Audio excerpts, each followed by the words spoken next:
मित्रों, बहुत समय पहले की बात है। एक राजा राज्य करता था।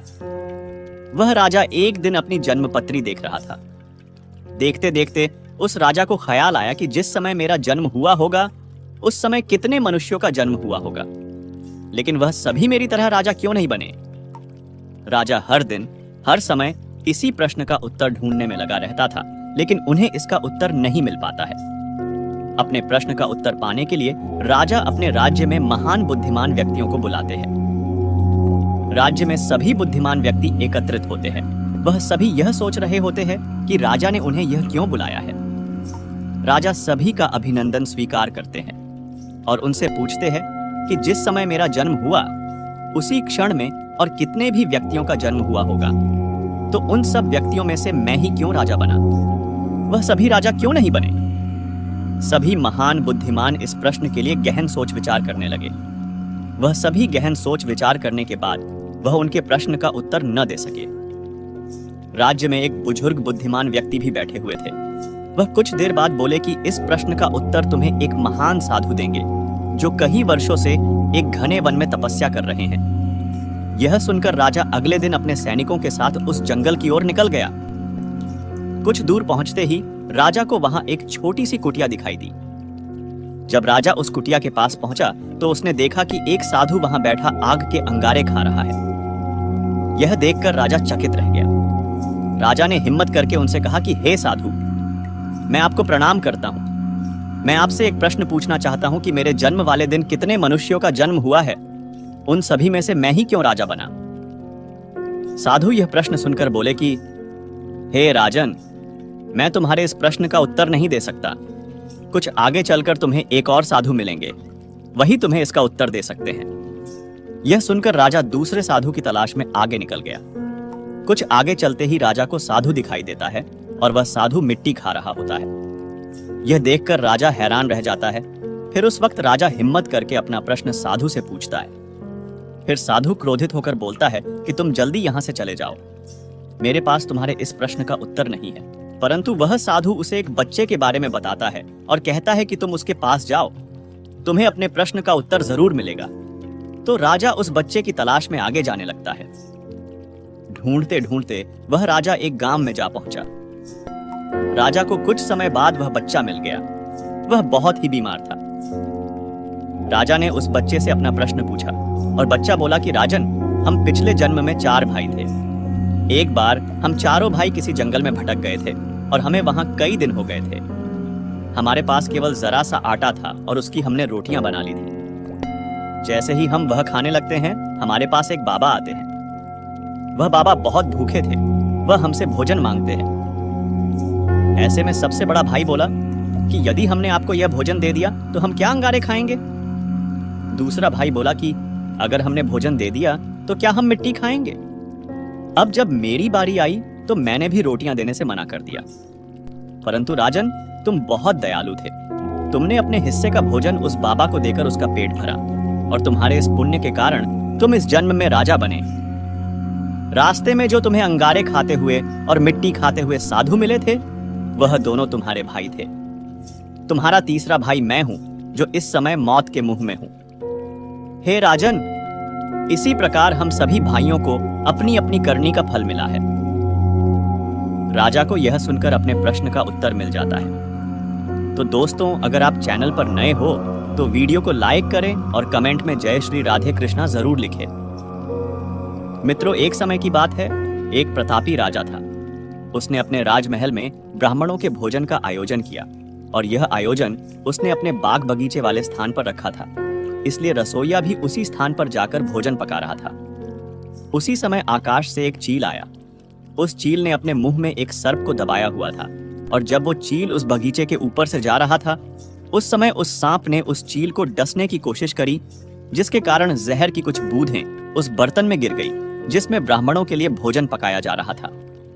लेकिन उस समय उस रसोइये को इस बात का पता नहीं चला। उसे बिल्कुल भी आभास नहीं हुआ कि जहर की बूंदें इस बर्तन में गिर गई हैं। फलस्वरूप वो सारा भोजन जहरीला हो गया और यह भोजन ब्राह्मणों ने खा लिया। तो जहरीला भोजन करने के कारण सभी ब्राह्मणों की मृत्यु हो गई और एक साथ इतने ब्राह्मणों की मृत्यु हो जाना कोई अच्छी बात नहीं थी और यह तो घोर पाप हुआ। अब भगवान के सामने यह सवाल उठा कि इस पाप की सजा किसको दी जाए। उस राजा को जिसने इस भोजन का आयोजन किया था, लेकिन उसे तो पता भी नहीं था कि भोजन में जहर है, या उस रसोइये को जिसने वो भोजन बनाया था, परंतु वो भी इस बात से अनजान था कि यह भोजन जहरीला हो चुका है। तो क्या सजा उस चील को दी जाए जो उस सर्प को लेकर वहां से निकला, और या फिर सजा उस सांप को दी जाए जिसने आत्मरक्षा के लिए उस जहर को उगला? तो यह बहुत ही असमंजस की स्थिति बन गई कि आखिर इतने महाघोर पाप की सजा किसको दी जाए। तो इस कर्म की सजा के लिए काफी दिन बीत गए। फिर एक दिन कुछ ब्राह्मण उस नगर में आए और उन्होंने एक महिला से राजमहल का पता पूछा। उस महिला ने राजमहल का पता बता दिया, लेकिन पता बताने के बाद उस महिला ने उन ब्राह्मणों से कहा कि आप जा तो रहे हैं राजमहल, लेकिन थोड़ा संभल कर जाना, क्योंकि ये जो राजा है ये ब्राह्मणों को भोजन में जहर मिलाकर दे देता है। उस महिला के इतना कहते ही भगवान ने कहा कि इस कर्म के फल का अधिकारी मुझे मिल गया है। तो सभी ने भगवान से पूछा कि वो कौन है। तो भगवान ने कहा कि इस महिला को इस कर्म की सजा दे दी जाए। तब सभी आश्चर्यचकित हो गए और वो बोले कि वो महिला तो उस समय वहां मौजूद भी नहीं थी, ना उसने जहर मिलाया, ना उसने भोजन पकाया, और ना ही उसने उन ब्राह्मणों को भोजन कराया। फिर इसकी सजा उसे क्यों दे रहे हैं? तब भगवान ने कहा कि किसी भी कर्म का आनंद जो सबसे ज्यादा लेता है उसी को उसका फल भुगतना होता है। इस पूरे कर्म में न रसोइये को आनंद की अनुभूति हुई, न राजा को आनंद की अनुभूति हुई, न सर्प को हुई और उस चील को हुई। लेकिन इस घटना से सबसे ज्यादा आनंद और सबसे ज्यादा रस इस महिला को ही मिला है, इसलिए इस कर्म की सजा इसे भी भुगतनी होगी। तो दोस्तों, इस कहानी से हमें यह शिक्षा मिलती है कि कर्म के फल को समझना इतना आसान नहीं है। हमारे शब्द ही हमारे कर्म हैं। हम जो काम करते हैं वो तो हमारे कर्म होते ही हैं, लेकिन जो हमारी किसी के प्रति भावनाएं हैं वही हमारे कर्म हैं। हमारे विचार ही हमारे कर्म हैं। अगर आपने अपने विचारों पर नियंत्रण करना सीख लिया, तब आप एक महान इंसान बन जाते हैं। साथियों, मैं आपको हृदय से शुभकामनाएं देना चाहता हूं कि आप बहुत ही भाग्यशाली हैं, क्योंकि आपने भगवान श्री कृष्ण की प्रेरणा से ही श्रीमद् भगवद गीता के कर्मफल के इस वीडियो को देखने का मन बनाया। मुझे पूरा विश्वास है कि इस वीडियो को पूरा अंत तक देखने और शांत मन से इसकी बातों को सुनने और समझने के बाद आपके विचारों और जीवन में बहुत ही सकारात्मक बदलाव आने वाले हैं। साथियों, मेरा खुद का अनुभव कहता है कि अगर आप इस बहुमूल्य ज्ञान का लाभ अधिक से अधिक लेना चाहते हैं तो इस कर्मफल की बात को पूरा अंत तक सुने। हर रोज सुबह और रात को सोने से पहले जरूर सुने और दूसरों को भी सुनाएं, क्योंकि जिस तरह खुशियां बांटने से मिलती है उसी प्रकार इस ज्ञान को आप जितने ज्यादा लोगों के साथ शेयर करेंगे, उतना ही भगवान श्री कृष्ण की कृपा और इस गीता ज्ञान की ज्योति आपके जीवन में भी प्रकाश फैलाएगी। दोस्तों, आगे भगवान श्री कृष्ण कहते हैं कि जब आप अच्छा सोचते हैं तो आपके साथ अच्छा होता ही है और वो होता ही रहेगा। इसीलिए दोस्तों, किसी के भी बुरे कर्मों की आलोचना नहीं करनी चाहिए। पुराणों में बताया गया है कि मनुष्य अपने कर्मों के अनुसार या तो स्वर्ग में जाता है या नरक में। नरक के बारे में पुराणों में लिखा है कि नरक कई प्रकार के होते हैं, जिनके अंदर पापी मनुष्य की आत्मा को कई तरह की यातनाएं मिलती हैं। मित्रों, हम जो भी कर्म करते हैं, चाहे वो सही हो या गलत, हमें एक दिन उसका फल भोगना ही होता है। जिंदगी अगर हंसाए तो समझ लीजिए कि अच्छे कर्मों का फल मिल रहा है, और जिंदगी अगर रुलाए तो समझ लीजिए यह भी आपके कोई बुरे कर्मों का फल मिल रहा है। कर्म तो हम सभी करते हैं। अच्छे कर्म करेंगे तो अच्छा फल मिलेगा, और अगर अच्छे कर्म नहीं करेंगे तो बुरा फल ही मिलेगा। यह जो कर्म हम करते हैं, अच्छे या बुरे, ये हमें कभी भूलते नहीं हैं। हमें इनका फल आज नहीं तो कल जरूर मिलना होता है। लेकिन कई बार जब हमें बहुत दुख मिल रहे होते हैं, तब हम बोलते हैं कि हमने तो कोई बुरा कर्म नहीं किया, हमने तो किसी का कभी बुरा किया ही नहीं, फिर हमें क्यों इतने दुख मिल रहे हैं। लेकिन दोस्तों, हमने कर्म किए जरूर होते हैं। अगर इस जन्म में नहीं किए तो पुराने जन्म में किए होंगे, और पुराने जन्म का तो हमें याद नहीं होता ना। क्योंकि हम इंसानों से तो चालाकियां और छल कर सकते हैं, लेकिन उस भगवान से नहीं। कर्मों का सिद्धांत बहुत ही सरल है। जैसा आप किसी को दोगे वैसा ही आपको वापस मिलेगा। तो अपने मन से फैसला कर लीजिए कि आपको क्या चाहिए। तो अगर आप इस ब्रह्मांड को सकारात्मक ऊर्जा दोगे तो आपको भी सकारात्मक ऊर्जा ही मिलेगी। इसलिए कर्म करने से पहले एक बार अवश्य सोचें, क्या मैं यह सही कर रहा हूं? अगर कर्म करने से पहले अच्छे से सोच ले तो शायद हम बुरा कर्म करने से बच सकते हैं। अगर आपने अपने आप को बचा लिया तो सजा से भी बचा लिया। आपने बुरा कर्म कर लिया तो एक न एक दिन भगवान अवश्य सजा देगा।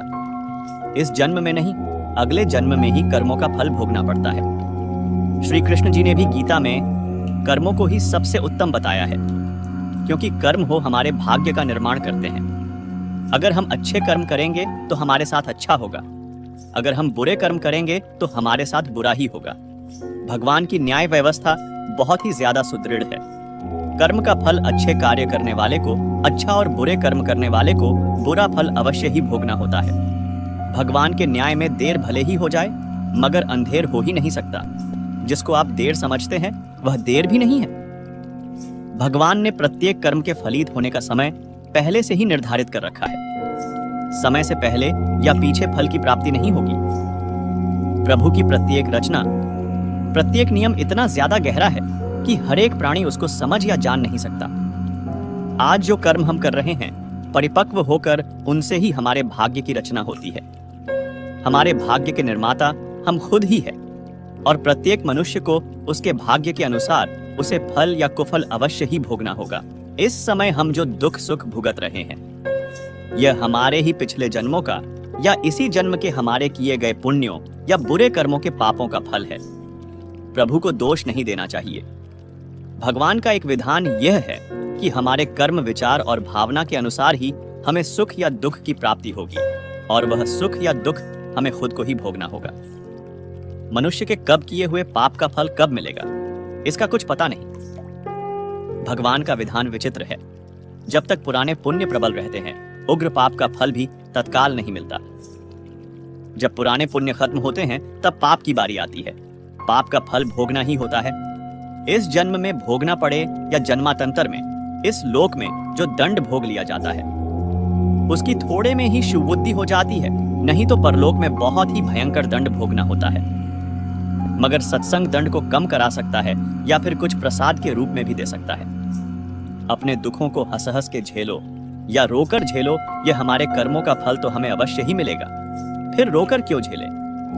रोने से कष्ट दुगना हो जाता है और हंसते हंसते रहने से आधा हो जाता है। जिस दिन पाप कर्म हो जाए तो अगले दिन उपवास रखो। यह एक उत्तम कर्म भूमि है। कर्म तो करना पड़ेगा, कर्म नहीं करोगे तो पाप छड़ेगा। जैसा कार्य कर्म होगा वैसा ही फल भी भोगना पड़ेगा। फिर दुष्कर्म क्यों करें? प्रत्येक कर्म प्रभु को याद करके करेंगे तभी अच्छे फल ही भोगेंगे। धन, दौलत, सुयश, खुशियां, सफलताएं, सुखी परिवार रोना हमारे कर्मों का फल है, और तकलीफ, दुख, बीमारी, आफत, दुखी परिवार रोना हमारे ही बुरे कर्मों का फल है। भूतकाल में हमने जो किया था उसका फल हमें अब मिल रहा है। भूतकाल में हम जो भोग चुके हैं या हो सकता है इस जन्म में भोगेंगे। श्री कृष्ण ने समझाया कि भीष्म पितामह सुख दुख से जय, पराजय से परे है। वो जानते हैं कि जो होने वाला था यही हुआ। भीष्म ने श्री कृष्ण से कहा, भगवान, मैंने ध्यान करके अपने कई जन्म को देखा। मैंने तो कोई कुकर्म नहीं किया, फिर मैं बाणों की शैया पर क्यों सोया? श्री कृष्ण मुस्कुराकर बोले, हे संयम मूर्ति भीष्म, जब आप किशोर थे तब वन में घूमने गए। वहां पत्ते पर बैठी टिड्डी के शरीर में आपने कांटा चुभोया था। उस कर्म का फल घूमते घूमते अब मिल रहा है। कर्म का फल 6 साल में दुगुना, 12 साल में 4 गुना, 18 साल में 8 गुना, 24 साल में 16 गुना इस प्रकार मिलता है। इसलिए जब आप कर्ता होकर कर्म कर रहे हैं तो सोचे लें कि इसका क्या फल होगा। गरुड़ पुराण में उल्लेख मिलता है कि मनुष्य धरती पर जो कुछ भी पाप करता है, उन सभी पापों की अलग अलग सजा बारी बारी से मिलती है। यम के न्याय में किसी भी पाप की सजा से बचा नहीं जा सकता है। भगवान श्री कृष्ण ने दृष्टि में जो सबसे मोटा पाप है वह है भ्रूण हत्या। महाभारत युद्ध समाप्त होने के बाद जब द्रोणाचार्य के पुत्र अश्वत्थामा ने उत्तरा के गर्भ में पल रहे बालक परीक्षित पर ब्रह्मास्त्र का प्रयोग करके उसकी हत्या कर दी, तब भगवान श्री कृष्ण सबसे अधिक क्रोधित हुए थे। श्री कृष्ण ने उस समय ही यह घोषणा कर दी थी कि अश्वत्थामा का पाप सबसे मोटा पाप है, क्योंकि उसने एक अजन्मे बालक की हत्या की थी। श्री कृष्ण ने इस पाप की सजा स्वयं अश्वत्थामा को दी थी। श्री कृष्ण ने अश्वत्थामा के सिर पर लगा चिंतामणि रत्न छीन लिया और शाप दिया कि तुमने जन्म तो देखा है लेकिन मृत्यु को नहीं देख पाओगे, यानी जब तक सृष्टि रहेगी तुम धरती पर जीवित रहोगे और कष्ट प्राप्त करोगे। भ्रूण की हत्या करने वाले के लिए सबसे कठोर सजा निर्धारित है और ऐसे व्यक्ति को कई युगों तक इस सजा का दंड भुगतना पड़ता है। कर्म का शाब्दिक अर्थ यह कुछ को कमजोर और कुछ को मजबूत बनाता है। यह कुछ को अमीर और कुछ को गरीब बनाता है।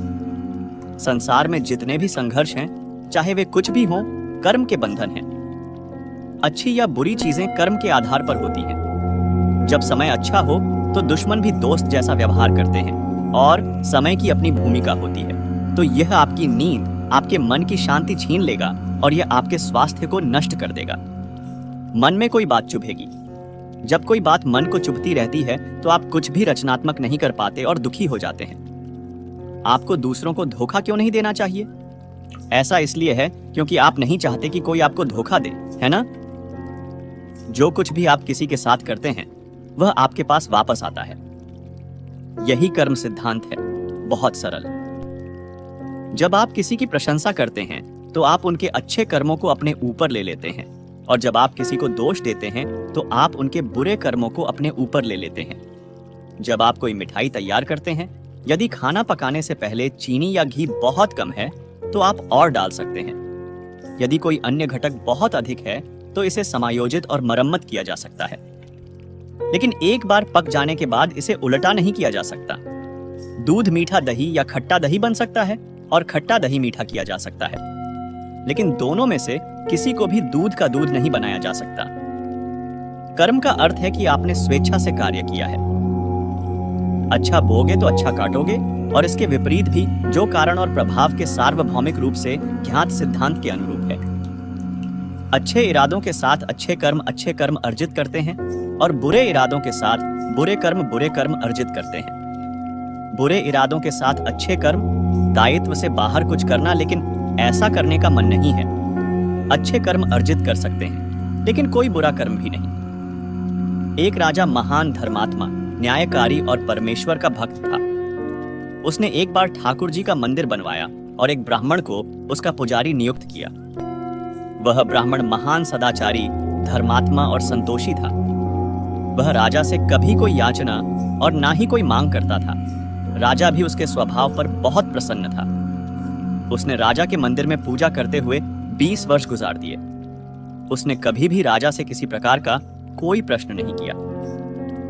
राजा के यहाँ एक बेटा पैदा हुआ। राजा ने उसे महान विद्वान बनाया और मोटा होने पर उसकी शादी एक सुंदर राजकन्या के साथ करा दी। शादी करके जिस दिन राजकन्या को अपने राजमहल में लाए, उस रात्रि में राजकुमारी को नींद न आई। वह इधर उधर घूमने लगी। जब अपने पति के पलंग के पास आई तो क्या देखती है कि हीरे जवाहरात वाली एक तलवार रखी हुई है। जब उस राजकन्या ने देखने के लिए वह तलवार म्यान में से बाहर निकाली, तब तीक्ष्ण धार वाली और बिजली के समान प्रकाश वाली तलवार देखकर वह डर गई। वह डर के मारे उसके हाथ से तलवार छूट गई और राजकुमार की गर्दन पर जा लगी। मेरे ही हाथों हो गई, आप तो जानते ही हैं, परंतु मैं किसी को भी यह सच नहीं बता सकती हूँ, क्योंकि इससे मेरे माता पिता और सास ससुर को कलंक लगेगा तथा इस बात पर कोई विश्वास भी न करेगा।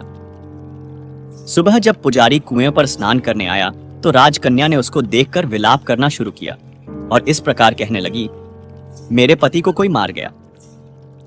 इतनी देर में सारे लोग इकट्ठे हो गए और राजा साहब आकर पूछने लगे, किसने मारा है? वह कहने लगी, मैं जानती तो नहीं कि कौन था, परंतु उसे ठाकुर जी के मंदिर में जाते देखा था। राजा समेत सब लोग ठाकुर जी के मंदिर में आए तो ब्राह्मण को पूजा करते हुए देखा। उन्होंने उसको गिरफ्तार कर लिया और पूछा, तूने राजकुमार को क्यों मारा? ब्राह्मण ने कहा, मैंने राजकुमार को नहीं मारा, मैंने तो उनका राजमहल भी नहीं देखा है, इसमें ईश्वर साक्षी है। बिना देखे किसी पर अपराध का दोष लगाना ठीक नहीं। ब्राह्मण की तो कोई बात ही नहीं सुनता था। कोई कुछ कहता था तो कोई कुछ। राजा के दिल में बार बार विचार आता था कि यह ब्राह्मण निर्दोष है, परंतु बहुतों के कहने पर राजा ने ब्राह्मण से कहा, मैं तुम्हें प्राणदंड तो नहीं देता, लेकिन जिस हाथ से तुमने मेरे पुत्र को तलवार से मारा है, तेरा वह हाथ काटने का आदेश देता हूं। ऐसा कहकर राजा ने उसका हाथ कटवा दिया। इस पर ब्राह्मण बहुत दुखी हुआ और राजा को अधर्मी जान उस देश को त्याग कर चला गया। वहां वह खोज करने लगा कि कोई विद्वान ज्योतिषी मिले तो बिना किसी अपराध हाथ कटने का कारण उससे पूछूं। किसी ने उसे बताया कि काशी में एक विद्वान ज्योतिषी रहते हैं। तब वह उनके घर पर पहुंचा। ज्योतिषी कहीं बाहर गए थे। उसने उनकी धर्मपत्नी से पूछा, माताजी, आपके पति ज्योतिषी जी महाराज कहां गए हैं? तब उस स्त्री ने अपने मुख से अयोग्य, असह्य दुर्वचन कहे, जिनको सुनकर वह ब्राह्मण हैरान हुआ और मन ही मन कहने लगा कि मैं तो अपना हाथ कटने का कारण पूछने आया था, परंतु अब इनका ही हाल पहले पूछूंगा। इतने में ज्योतिषी आ गए। घर में प्रवेश करते ही ब्राह्मणी ने अनेक दुर्वचन कहकर उनका तिरस्कार किया, परंतु ज्योतिषी जी चुप रहे और अपनी स्त्री को कुछ भी नहीं कहा। बाद में वे अपनी गद्दी पर आ बैठे। ब्राह्मण को देखकर ज्योतिषी ने उनसे कहा, कहिए ब्राह्मण देवता, कैसे आना हुआ? ब्राह्मण ने कहा, आया तो था अपने बारे में पूछने के लिए, परंतु पहले आप अपना हाल बताइए कि आपकी पत्नी अपनी जुबान से आपका इतना तिरस्कार क्यों करती है? जो किसी से भी नहीं सहा जाता और आप सहन कर लेते हैं, इसका कारण क्या है? ब्राह्मण की बात सुनकर ज्योतिषी ने कहा, यह मेरी स्त्री नहीं, मेरा कर्म है। दुनिया में जिसको भी देखते हो, अर्थात भाई, पुत्र, शिष्य, पिता, गुरु, संबंधी, जो कुछ भी है, सब अपना कर्म ही है। यह स्त्री नहीं, मेरा किया हुआ कर्म ही है, और यह भोगे बिना कटेगा नहीं। अवश्यमेव भोक्तव्यं कृतं कर्म शुभाशुभम ना भुक्तं क्षीयते कर्म कल्पकोटिष्तेरपि। अपना किया हुआ जो भी कुछ शुभ अशुभ कर्म है, वह अवश्य ही भोगना होता है। बिना भोगे तो सभी जन्मों के गुजरने पर भी कर्म नहीं टल सकता। इसलिए मैं अपने कर्म खुशी से भोग रहा हूं और अपनी स्त्री की शिकायत भी नहीं करता, ताकि आगे इस कर्म का फल भोगना बाकी ना रहे। ब्राह्मण ने पूछा, महाराज, आपने क्या कर्म किया था? ज्योतिषी ने कहा, सुनिए, पूर्व जन्म में मैं कौआ था और मेरी स्त्री गद्दी थी। इसकी पीठ पर फोड़ा था। फोड़े की पीड़ा से यह बेडढ़ी दुखी थी और कमजोर भी हो गई थी। मेरा स्वभाव बहुत दुष्ट था, इसलिए मैं इसके फोड़े में चोंच मारकर इसे ज्यादा दुखी करता था। जब दर्द के कारण यह कूदती थी तो इसकी परेशानी देखकर मैं बहुत खुश होता था। मेरे डर के कारण यह सहसा बाहर नहीं निकलती थी, किंतु मैं इसको ढूंढता फिरता था। यह जहां मिले वहीं इसे दुखी करता था। आखिर मेरे द्वारा बहुत सताए जाने पर त्रस्त होकर यह गांव से 10-12 मील दूर जंगल में चली गई। वहां गंगा जी के किनारे सघन वन में हरा हरा घास खाकर और मेरी चोटों से बचकर सुखपूर्वक रहने लगी। लेकिन मैं इसके बिना नहीं रह सकता था।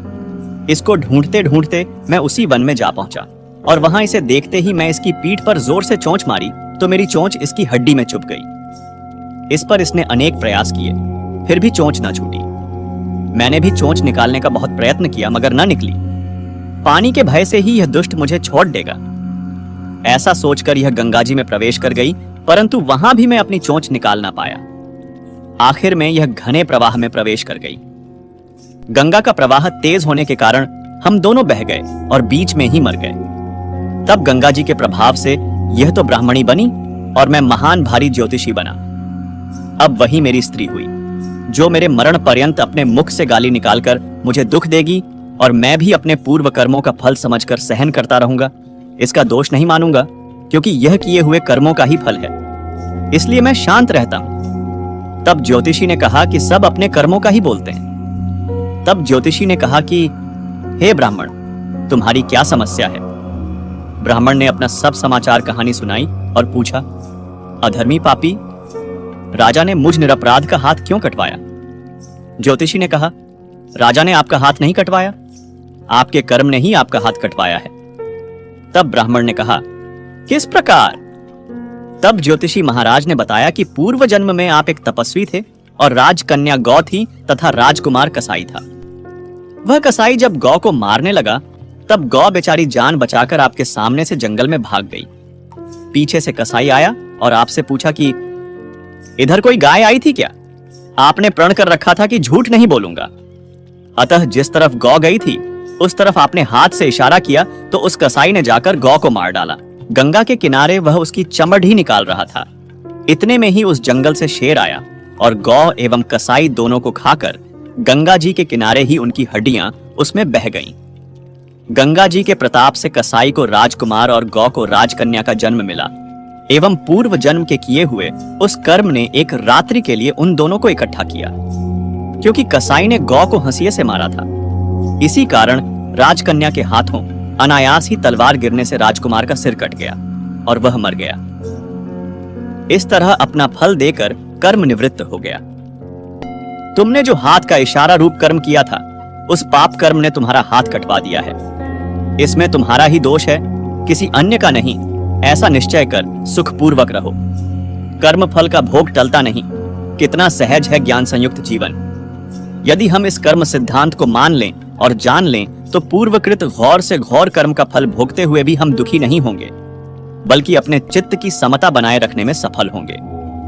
भगवान श्री कृष्ण इस समत्व के अभ्यास को ही समत्व योग संबोधित करते हैं, जिसमें दृढ़ स्थिति प्राप्त होने पर मनुष्य कर्म बंधन से मुक्त हो जाता है। मित्रों, बहुत समय पहले की बात है। एक छोटे से गांव में एक गरीब आदमी रहता था। उसका नाम भोला था। वह बहुत ही ईमानदार और मेहनती आदमी था। एक दिन भोला अपने खेत में काम कर रहा था। अचानक उसके हल में कुछ भारी सा पत्थर चुभा। वह पत्थर उठाने की कोशिश करता है, लेकिन वह बहुत भारी था और भोला उसे उठा नहीं पाया। भोला ने तय किया कि वह दुकान पर जाकर यह पत्थर बेच देगा। जब वह दुकान पर पहुंचा, दुकानदार ने उसे देखा और पूछा, भोला, इस पत्थर को तुम कहां से लाए हो? यह बहुत ही मूल्यवान है। भोला ने सच बोला, दुकानदार जी, मैंने इसे अपने खेत में पाया है। मैं इसे बेचना चाहता हूं, क्योंकि मैं इस पत्थर के पैसे से अपने परिवार की जरूरतें पूरी कर सकता हूं। दुकानदार ने पत्थर की कीमत जानकर हैरानी से पूछा, भोला, क्या तुम जानते हो कि इस पत्थर की कीमत कितनी है? भोला ने कहा, नहीं, मुझे इसकी कीमत नहीं पता, लेकिन मैं इसे बेचकर अपने परिवार की मदद कर सकता हूं। दुकानदार ने भोला की ईमानदारी को देखकर उसे पत्थर का पूरा मूल्य दिया और कहा, भोला, तुम्हारी ईमानदारी के लिए मैं तुम्हारा साथी हूं।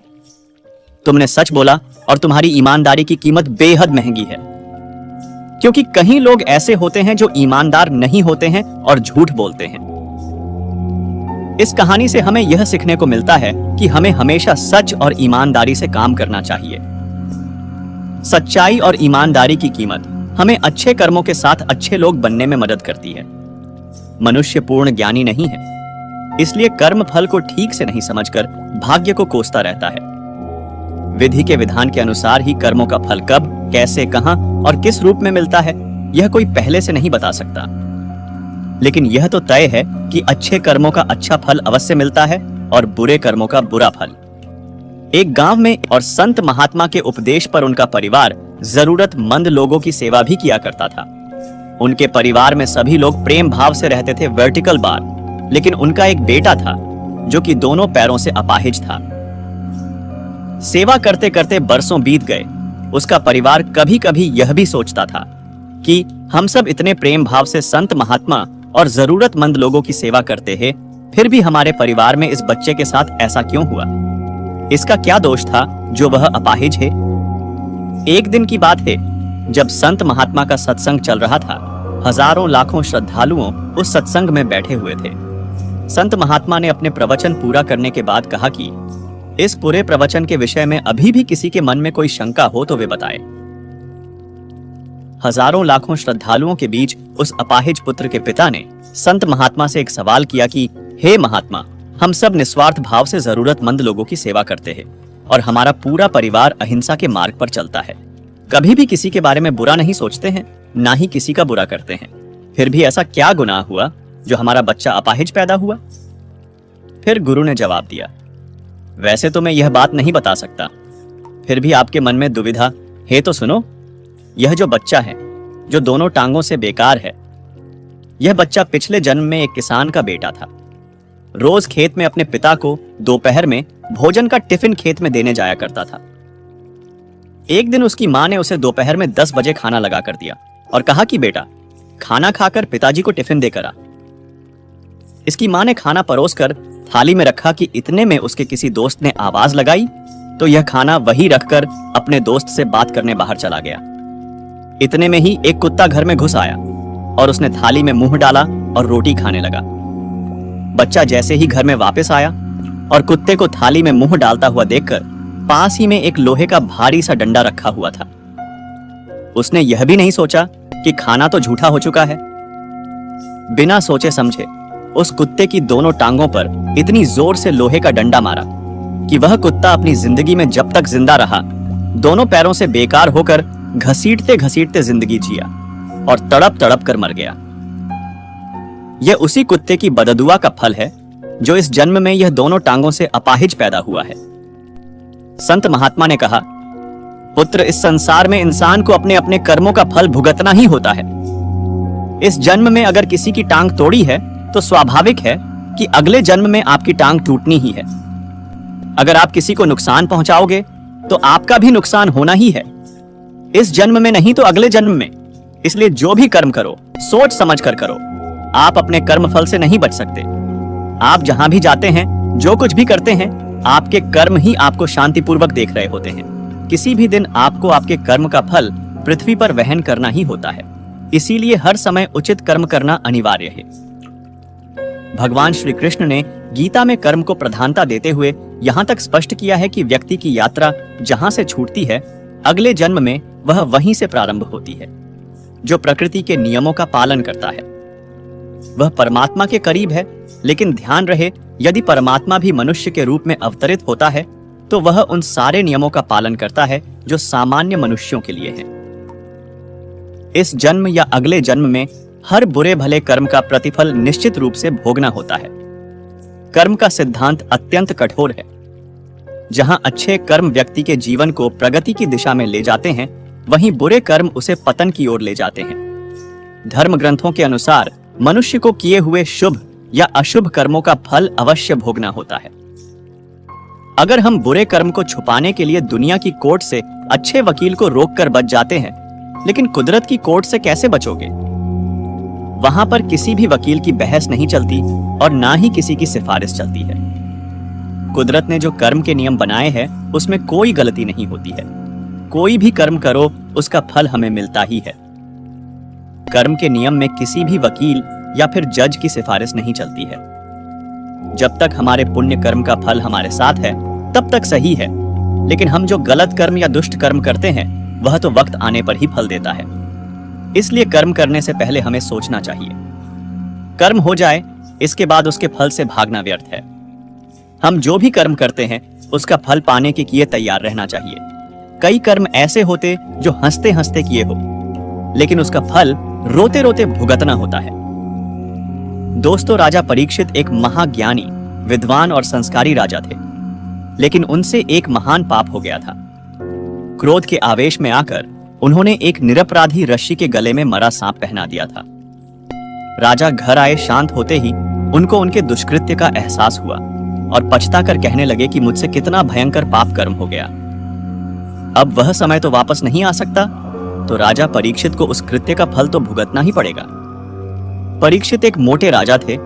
उन्होंने अपनी सत्ता का कभी भी दुरुपयोग नहीं किया था। परीक्षित राजा ने अपनी भूल को स्वीकार किया और खुद को दंड करने के लिए कहा कि मेरा बल, समृद्धि, सब कुछ ब्राह्मण ऋषि के क्रोधाग्नि में जल जाए, जिससे मेरे दिमाग में किसी को दुख या क्षति पहुंचाने का विचार न आए। राजा परीक्षित अपने पापों का फल भुगतने के लिए तैयार थे। उन्होंने कभी भगवान से कोई सिफारिश नहीं की और ना ही अपने राजा होने का घमंड किया। उन्होंने तो भगवान से अपने पापों का दंड मांगा, जिसके उदाहरण से भविष्य में कोई राजा क्रोध के आवेश में या फिर अपने राजाशाही के घमंड में आकर ऐसा दुष्कृत्य नहीं करे। इस प्रकार राजा परीक्षित अपने कर्म से भागे नहीं और परिणाम भुगतने के लिए तैयार रहे। वह भागने की कोशिश करते तो भी कर्म अपना फल दिए बिना नहीं रहता। सीधी, सरल और कम शब्द में कहे तो कर्म मतलब क्रिया। हम जो भी कार्य करते हैं वह कर्म कहलाता है। खाना पीना, नहाना, चलना, नौकरी करना, सोचना नहीं सोचना, सोना जागना, देखना सुनना, बोलना, जीना मरना, सांस लेना आदि तमाम शारीरिक और मानसिक क्रिया को कर्म कहा जाता है। कर्म के 3 भाग हैं: क्रियमान कर्म, संचित कर्म और प्रारब्ध कर्म। मनुष्य सुबह जगता है तब से लेकर रात को सोने तक जो जो कर्म करता है वह क्रियमान कर्म है। मनुष्य अपने पूरे जीवन में जो जो कर्म करता है वो तमाम क्रियमान कर्म कहलाता है। जो क्रियमान कर्म करता है वो अवश्य फल देता है, उसके बाद ही वह शांत होता है। जैसे कि आपको प्यास लगी और आपने पानी पिया पानी पीने का कर्म किया और आपकी प्यास मिट गई। इस प्रकार कर्म फल देकर शांत हो गया। आपने किसी को गाली दी और उसने आपको मारा, कर्म का फल मिल गया। इस प्रकार क्रियमान कर्म फल भुगतने के बाद ही शांत होता है। कितने ही क्रियमान कर्म ऐसे होते हैं जो कर्म करने के साथ तुरंत फल नहीं देता, उसका फल मिलने में देर भी लगती है। जब तक कर्म फल नहीं देता तब तक वह संतुलन में रहता है, संचित रहता है। इसे संचित कर्म कहा जाता है। जैसे कि आपने आज परीक्षा दी, उसका परिणाम महीने बाद आता है। आज आपने अपनी जवानी में माँ बाप को सताया तो आपको आपका बेटा आपकी वृद्धावस्था में सताएगा। ऐसे कितने ही क्रियमान कर्म हैं जो तुरंत फल नहीं देते लेकिन समय देखकर फल देता है। तब तक संचित कर्म में एकत्रित होते हैं। मनुष्य जैसा कर्म करेगा वह वैसा ही फल भी पाएगा। हम एक दिन में कई सारे क्रियमान कर्म करते हैं। इनमें से कई कर्मों के फल हमें तुरंत ही मिल जाते हैं, लेकिन इनमें से कई कर्म ऐसे भी हैं जिनका फल हमें तुरंत नहीं मिलता। जो संचित कर्म में जमा होते हैं, यह कर्म अच्छे हो या बुरे हमें फल मिलता ही है। जब तक वह फल हम भुगतते नहीं तब तक वह शांत नहीं होता। मनुष्य अगर इस बात को गंभीरता पूर्वक सोचे तो जीवन सरल बन जाएगा, लेकिन भोग विलास में पड़ा यह जीव कभी इसकी कल्पना करता ही नहीं। राजा दशरथ ने जब श्रवण का वध किया तब उसके विरह में सकते हैं। जिसके स्पर्श से पत्थर को जीवन दान मिल सकता है, वह परम ब्रह्म भगवान श्री राम अपने पिता के आयुष्य को ज्यादा कर दे तो किसी का क्या जाएगा। लेकिन नहीं, कर्म के नियम का पालन होना ही चाहिए। खुदा के घर देर भी नहीं है और अंधेर भी नहीं है। इस प्रकार क्रियमान कर्म जो फल देकर शांत नहीं हुए हैं, उसे संचित कर्म कहा जाता है। संचित कर्म जो फल देने के लिए तैयार होते हैं, उसे प्रारब्ध कर्म कहा जाता है। अनादिकाल से पुनर्जन्म के संचित कर्मों जो फल देने के लिए तैयार होते हैं, ऐसे प्रारब्ध कर्मों को भुगतने के अनुरूप शरीर जीव को प्राप्त होता है और पूरे जीवन काल में शरीर को उस प्रकार के प्रारब्ध कर्म भुगतने के बाद ही जीवन समाप्त होता है। जो हमने अच्छे कर्म किए होंगे तो अच्छा ही फल भी मिलेगा। जब तक जीव के संचित कर्मों का फल मिल नहीं जाता, तब तक आत्मा बार बार जन्म और मृत्यु के घेरे में पैदा होता जाएगा। इस प्रकार अनादिकाल से अनेक जन्मों के संचित हुए कर्मों के फल प्रारब्ध रूप से तैयार होते हैं। वैसे वे अलग अलग शरीर धारण करता ही रहता है। जब तक शरीर प्राप्त होता है तब तक उसका मोक्ष नहीं होता है। इसीलिए अनेक योनि में मनुष्य को भटकना होता है। जो नए क्रियमान कर्म करते ही रहते हैं और उनमें से कई कर्म संचित होते हैं जो समय देख के प्रारब्ध रूप से फल देने के लिए तैयार होते हैं। तो दोस्तों, ज्यादा लंबी नहीं है जिंदगी, इसे ऐसे ही खराब ना करें। हमेशा अच्छे कर्म करें ताकि आपके जाने के बाद भी आपकी यादें लोगों के दिलों में बनी रहे। एक बार की बात है, एक राजा अपनी 4 पत्नियों से बहुत प्यार करता था, लेकिन ऐसा क्या हुआ कि समय आने पर उन्होंने उसे छोड़ दिया। यह पूरी बात जानने के लिए वीडियो को अंत तक पूरा देखें और कमेंट में जय श्री राधे कृष्ण जरूर लिखें। एक समय की बात है, एक राजा रहता था जो एक विशेष राज्य पर शासन करता था। उनकी 4 पत्नियां थीं, हर एक दूसरे से अधिक स्त्रैण, बेहतर, अधिक सुंदर थीं। हालांकि राजा सभी 4 रानियों के प्रति आकर्षित था, लेकिन वह अपनी सबसे छोटी पत्नी से सबसे अधिक प्यार करता था। उसके बाद तीसरी, दूसरी और पहली। उनकी पहली पत्नी सबसे बड़ी थी। एक दिन वह शिकार खेलने जंगल में गया। एक अज्ञात कीड़े ने उसे काट लिया और परिणाम स्वरूप वह एक दुर्लभ बीमारी से ग्रस्त हो गया। चिकित्सकों और वैद्य ने अपनी तरफ से पूरी कोशिश की, लेकिन उसमें कोई सुधार नहीं हुआ। आखिरकार उन्होंने घोषणा की कि राजा अपनी मृत्यु के करीब है और उसके पास जीने के लिए केवल कुछ ही दिन बचे हैं। उन्होंने अपनी संपत्ति अपनी रानियों में बांटने का फैसला किया, क्योंकि उनका कोई उत्तराधिकारी नहीं था। हालांकि समान वितरण के बजाय उन्होंने इस आधार पर देने के बारे में सोचा कि वे उनसे कितना प्यार करते हैं। उसने एक बुद्धिमान रणनीति तैयार की और अपनी प्रत्येक रानियों को अलग अलग बुलाया, चौथी से शुरू करके सबसे छोटी, जिसे वह आंख बंद करके प्यार करता था। मेरे पास जीने के लिए केवल 3 दिन हैं, उसने कहा। मैं तुम्हें एक रहस्य बताना चाहता हूं। बहुत समय पहले एक फकीर ने मुझे एक शक्तिशाली ताबीज दिया था जो मुझे स्वर्ग तक पहुंचा सकता है, बशर्ते मेरे साथ एक और व्यक्ति हो। हालांकि स्वर्ग में प्रवेश पाने से पहले हमें बहुत अधिक यातनाएं सहनी होगी और 7 साल नरक में बिताने होंगे। चूंकि हम एक दूसरे से सबसे ज्यादा प्यार करते हैं, इसलिए मैंने फैसला किया है कि मैं तुम्हें अपने साथ आने का मौका दूंगा। राजा की मृत्यु के प्रति आश्वस्त रानी ने उदासीनता से कहा, इसमें कोई संदेह नहीं कि मैं तुमसे प्यार करती हूं, लेकिन हर किसी को अपनी मृत्यु का सामना करना पड़ता है। मैं यहां रानी बनकर रहना चाहूंगी, और सच तो यह है कि जब आपका शव श्मशान घाट ले जाया जाएगा तो मैं महल से बाहर कदम भी नहीं रखूंगी। नरक में एक पल के बारे में भी सोचना डरावना है। मुझे बहुत अधिक देखभाल और प्यार करने की आदत है। राजा हैरान और चकनाचूर हो गया। उन्होंने गहरे दुख के साथ कहा, मुझे लगा कि तुम भी मुझसे उतना ही प्यार करती हो जितना मैं तुमसे प्यार करता हूं। मैं अब भी तुम्हें नहीं छोड़ सकता। मैंने फैसला किया है कि मेरे जाने के बाद मेरी तीसरी पत्नी तुम्हारा ख्याल रखेगी। उसने अपनी तीसरी पत्नी को बुलाया और सारी कहानी बताई। तीसरी पत्नी ने कहा कि मैं हमेशा से जानती थी कि तुम उसे मुझसे ज्यादा प्यार करते हो, इसीलिए तुमने पहले उससे पूछा, लेकिन मैं उसकी तरह क्रूर नहीं हूं। उसने कहा, मैं तुम्हारे साथ श्मशान तक चलूंगी, लेकिन उससे आगे नहीं। आखिर आपकी पहली पत्नी तो अभी जवान है, किसी को उसकी रक्षा करने की जरूरत है। तुम्हारे चले जाने के बाद मैं ऐसा करूंगा। राजा इस बार उतना निराश नहीं हुआ। वह सीखना शुरू कर रहा था। वह जंगल के पेड़ों को देखना शुरू कर रहा था। उसने उसे अलविदा कहा और अपनी दूसरी पत्नी को बुलाया। उसने उसकी कहानी सुनी और कहा, मैं तुम्हें साबित कर दूंगी कि मैं तुमसे सबसे ज्यादा प्यार करती हूं। मैं तुम्हारे साथ अंतिम संस्कार की चिता पर शामिल हो जाऊंगी। मुझे नहीं पता कि आपका कर्म क्या है, लेकिन मुझे विश्वास है कि मेरे कर्म बेहतर हैं और मैं नरक में नहीं जाऊंगी, इसलिए मैं दाह संस्कार के बाद आपके साथ नहीं जाऊंगी। उसने उसे विदा कर दिया और अपनी पहली पत्नी को बुलाया, जो सबसे बड़ी थी, जिस पर उसने सबसे कम ध्यान दिया था। जैसे ही उसने राजा की कहानी सुनी, उसने तुरंत उत्तर दिया, आप जहां भी जाएंगे मैं आपके साथ रहूंगी। मैं तुम्हें कभी नहीं छोड़ूंगी। राजा को शांति की अनुभूति हुई कि कम से कम कोई तो उससे बिना शर्त प्यार करता है। हालांकि यह कहानी किसी राजा और उसकी रानियों के बारे में नहीं है, ये आपके बारे में है, हर इंसान के बारे में है। प्रत्येक व्यक्ति की 4 पत्नियां होती हैं, जो इस प्रकार हैं। सबसे छोटे को संपत्ति, धन कहा जाता है। भले ही किसी को यह जन्म के समय विरासत में मिला हो, फिर भी यह एक नई संपत्ति है जो केवल इसी जीवन काल तक सीमित है। जब कोई मरता है तो वह यात्रा ही नहीं करता। यह जहां है वहीं बना रहता है, दूसरों के लिए अपनी इच्छा और अवकाश के अनुसार उपयोग करने के लिए निःशुल्क है। तीसरी पत्नी को संबंधी, परिवार कहा जाता है। चाहे किसी ने उनके लिए कुछ भी किया हो और चाहे वे आपसे कितना भी प्यार करते हो, वे श्मशान से आगे आपका साथ देने में असमर्थ हैं।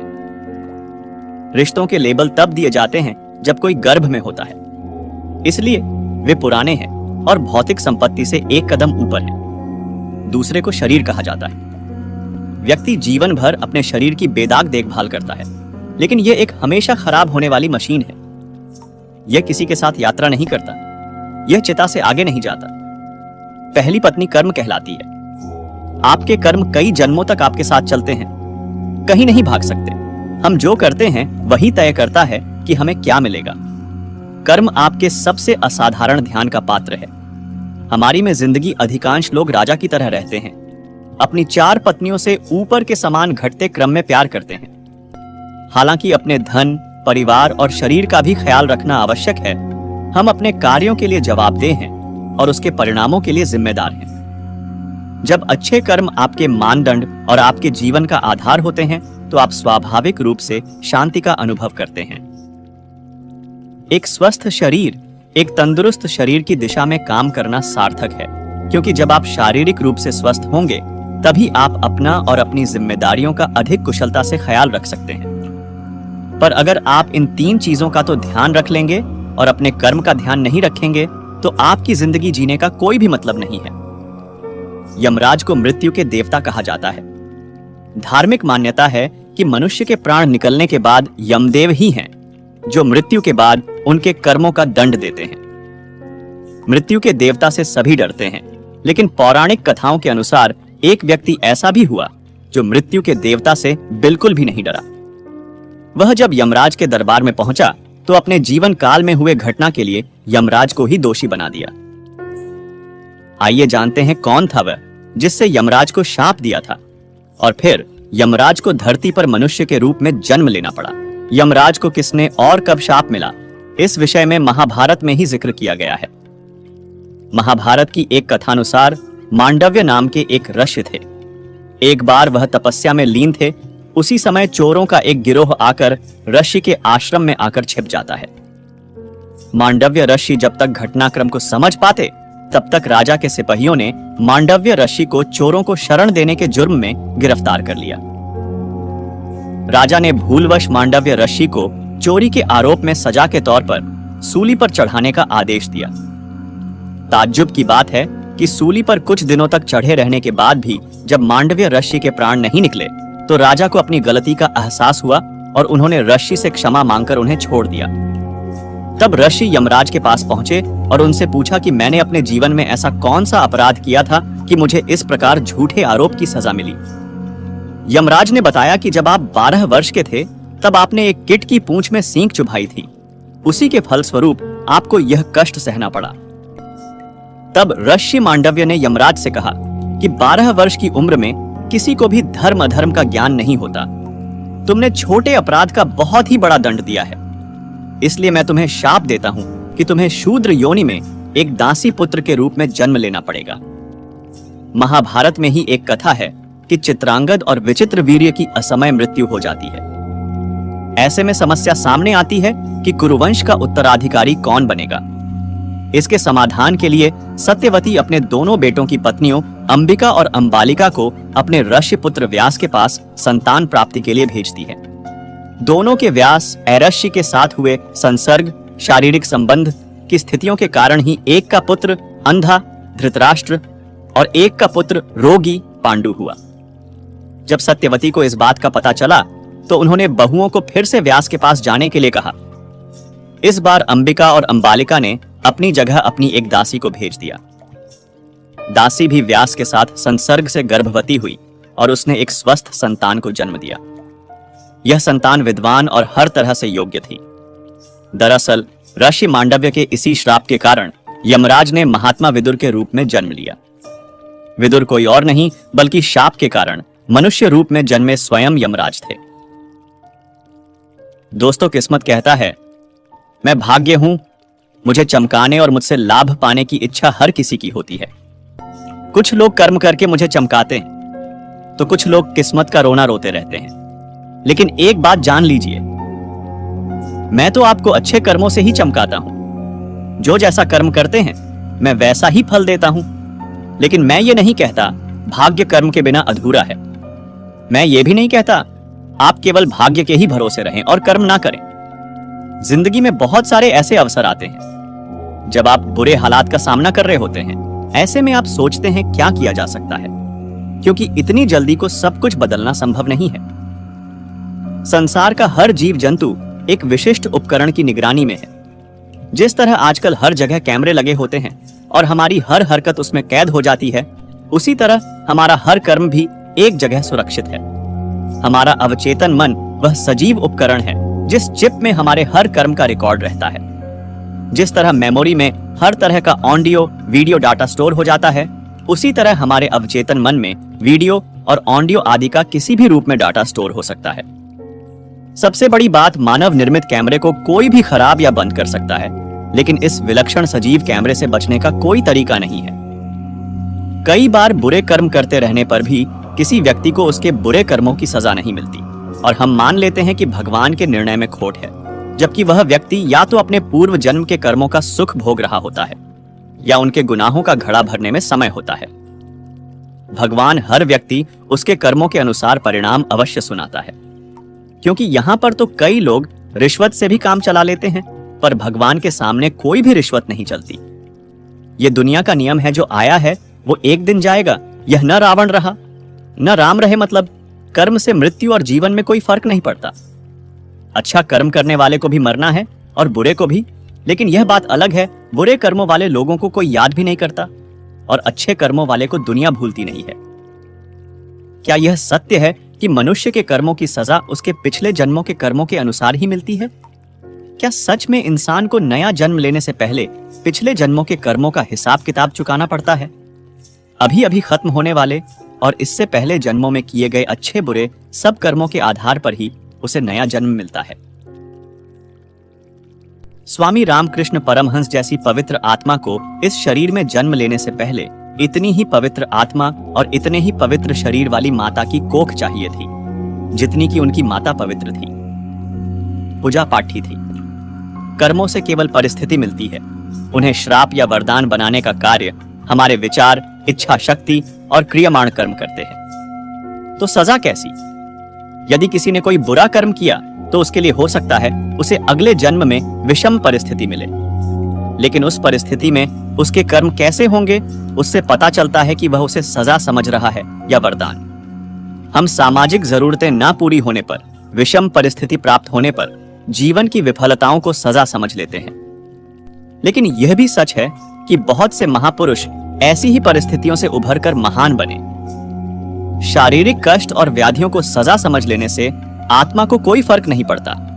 शरीर तो एक दिन नष्ट हो ही जाना है। आत्मा की सीख ही उसके लिए कर्मों का असली फल है। मनुष्य सतयुग से लेकर के कलयुग की अंत तक एक शरीर फिर दूसरा शरीर ऐसी शरीर लेते लेते आते रहते हैं। टोटल 84 जन्म ले लेते हैं। सतयुग से लेकर के कलयुग के अंत तक जो भी पाप और पुण्य कर्म करते करते आए हैं, उसका हिसाब किताब अंतिम जन्म में पूरा होता है। जब परमपिता शिव परमात्मा इस सृष्टि पर आते हैं तो वह अभी है। अभी जो भी कर्मों कर रहा है उसकी सजा 1000 गुना 100 गुना हो जाती है। अगर अनजाने कर्म करें, पाप कर्मों उसकी सजा कम हो जाती है। अगर जानबूझ करके जैसे कि जान लिया जो भगवान सृष्टि पर आ चुके हैं, सच्चा ज्ञान दे रहा है, सच्चाई कान में गूंज रही है और फिर भी हम गलत काम करें, गलत भाषा बोले, गलत संकल्प करें, उस कर्मों की सजा इसी समय 100 गुना 1000 गुना हो जाती है। हम अपने पिछले दिनों या वर्षों में क्या कुछ करते रहे हैं, ये हमसे बेहतर कोई नहीं जानता। हम कदाचित लोगों को धोखे में रख सकते हैं, यहां तक कि स्वयं को भी, परंतु ऊपर आसमान में जो कैमरा लगा हुआ है उससे कभी भी नहीं बच सकते। ऐसी हालत में हम अपनी गलतियों से बचते हुए अक्सर शेर की तरह अपनी सारी नाकामयाबियों और दुखों का सहरा पिछले जन्म के कर्मों के सर पर बांधकर आश्वस्त हो लेते हैं। यह बुरी बात तो नहीं है, परंतु गलतियों से जो सबक हमें मिलता है उसे नहीं भुलाना चाहिए। हिंदू मान्यताओं के संदर्भ में देखें तो यह सही है कि हमें अपने पिछले मनुष्य जन्म में किए गए कर्मों का फल न केवल उसी जन्म में बल्कि अगले जन्मों में भी मिलता है। इस प्रकार यह संभव है कि अभी जो कुछ हमारे साथ हो रहा है वह हमारे इस जन्म के कर्मों के फल के साथ साथ हमारे पिछले जन्म के कर्मों का भी फल हो। लेकिन यह भी मान्यता है कि हम अपने वर्तमान मनुष्य जन्म में न केवल अपने पिछले जन्म के कर्मों के फल को भोग कर शून्य कर सकते हैं, बल्कि इस जन्म में अपने कर्मों के जरिए किसी को भी किसी भी प्रकार का कष्ट पहुंचाने का कारण न बनते हुए नए कर्म फलों को जोड़ने से बच सकते हैं। मनुष्य के कई तरह के कर्म होते हैं। घर परिवार की जिम्मेदारी को संभालना, एक पिता का कर्तव्य निभाना, एक भाई का बहन का कर्तव्य पूरा करना, जिम्मेदारी को बिना अपने भविष्य के लिए योजनाएं बनाना, किसी को सलाह देना, गाइड करना, किसी की मदद करना, अपने धर्म की, देश की, समाज की रक्षा करना आदि मनुष्य के कर्म हैं। हम दैनिक जीवन में जो भी कार्य कर रहे हैं वो सब कार्य हमारे कर्म हैं। हमारी सोच भी हमारा कर्म है, यानी कि हम जो भी सोच रहे हैं नेगेटिव पॉजिटिव, वह भी हमारा कर्म है। भगवान बुद्ध कहते हैं कि हम अपने विचारों का ही परिणाम हैं। अगर हम कर्म को और गहराई में जाकर समझते हैं तो हमारे वेदों के अनुसार जहां पर हमें पुनर्जन्म के सबूत मिलते हैं वहां पर बताया गया है कि आत्मा कैसे शरीर धारण करती है, तो बताया गया है कि आत्मा कौन सी योनि में जन्म लेगी ये उसके कर्म निर्धारित करते हैं। धर्मशास्त्र की भाषा में कहूं तो पाप ही है, क्योंकि जो आत्मा आपके शरीर में है वही आत्मा उस मकड़ी के शरीर में भी है। इस कलयुग में किसी भी प्रकार की हिंसा पाप ही है, चाहे वो मन से हो, वचन से हो या तन से की गई हो, और इन सभी कर्मों का फल भोगना ही पड़ेगा। मकड़ी तो भोग देह में है, अर्थात मकड़ी के शरीर में जो आत्मा है वो अपने पूर्व जन्मों का फल भोग रही है। किसी न किसी जन्म में ये भी इंसान ही रहा होगा, मगर अपने दुष्कर्मों के फलस्वरूप अब मकड़ी देह में है और इसमें जो आत्मा है, और हम मनुष्यों में जो आत्मा है उसमें तनिक इंच मात्र भी भेद नहीं है, क्योंकि आत्मा जिस भी देह में जाती है उसी देह के अनुसार संकुचित हो जाती है या बढ़ जाती है। इसलिए किसी भी जीव की हत्या हिंसा है, पाप है, और पाप का फल केवल नरक यातना है। नरक अर्थात इसी तरह की देहों में कष्ट भोगना। इसलिए उचित यही है कि आप ना तो हिंसा करें और ना ही कोई पाप करें। हमेशा अच्छे कर्म ही करते रहे और लोगों का कल्याण करें और भगवान के नाम का स्मरण करें। जय श्री राधे कृष्णा। ऐसे ही वीडियो और पाने के लिए हमारे चैनल को सब्सक्राइब करें, वीडियो को लाइक करें। धन्यवाद।